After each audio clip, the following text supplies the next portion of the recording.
see up here between stations 4 and 5 other examples of what I'm referring to as alligator cracking in both wheel paths. Roughness out on this roadway isn't too bad. From that standpoint, it probably wouldn't be considered to be in bad or poor condition. From a cracking standpoint, well, we've yet to see. We want to look at one which is being called bad and then compare it with what we've seen in these first two GPS 6B test sections to find out just how bad it is. Looking back upstream on it, we've got around a grade of about 1.8% here going uphill.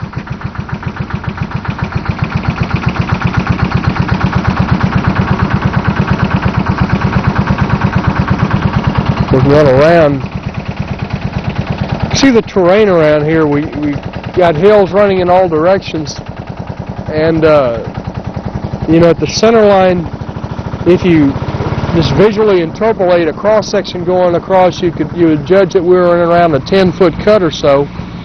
But at the edge of the outside lane, it's not that much because it's sloping from right to left as we are looking here on the monitor. Pulling up and looking on down, or looking across now. As I mentioned before, we're right in the middle of the National Forest. See an entrance to a ranger station up there for the Tuskegee National Forest.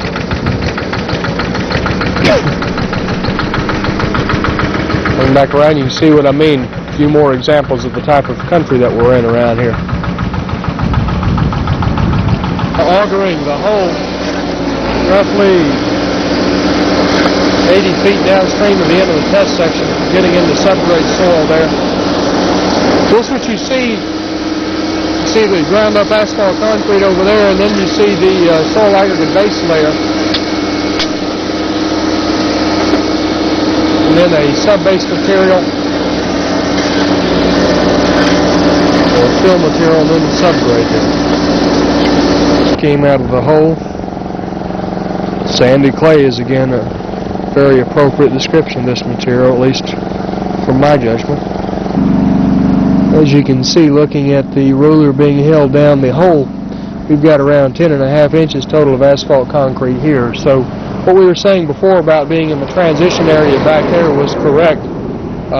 Over here we're well out of the transition, obviously, as should the entire test section be.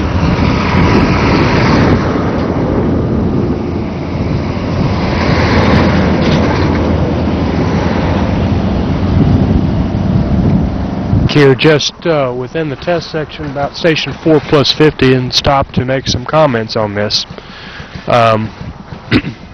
What we have here throughout the test section is 10 to 10.5 inches or so of asphalt concrete total, which would change it into a high original pavement structure cell for GPS 6B. However, some questions remain as far as where it would lie in terms of the condition prior to overlay. As I've cataloged throughout, we do have a considerable amount of distress throughout this test section, which includes some rutting, which goes up to around 3/4 of an inch at the maximum. It's typically slightly less than half an inch throughout. We also have a variety of types of cracking in terms of the manner in which I've characterized them, but predominantly at the moderate severity level. Roughness is not too bad, just as you tell through the seat of your pants driving through the test section. So it depends on the method used to characterize good and bad in terms of condition prior to overlay as to which level this particular test section would be at. I think this is going to be a good one to use, but as I mentioned before, this is an excellent reason right here why we need to get the PASCO out here and make sure that they adjust their routing to come by and get test sections like this before the overlay is placed. In this case, the overlay will be placed in all likelihood this summer. This will end the video for test section 14130, state assigned ID number 6062.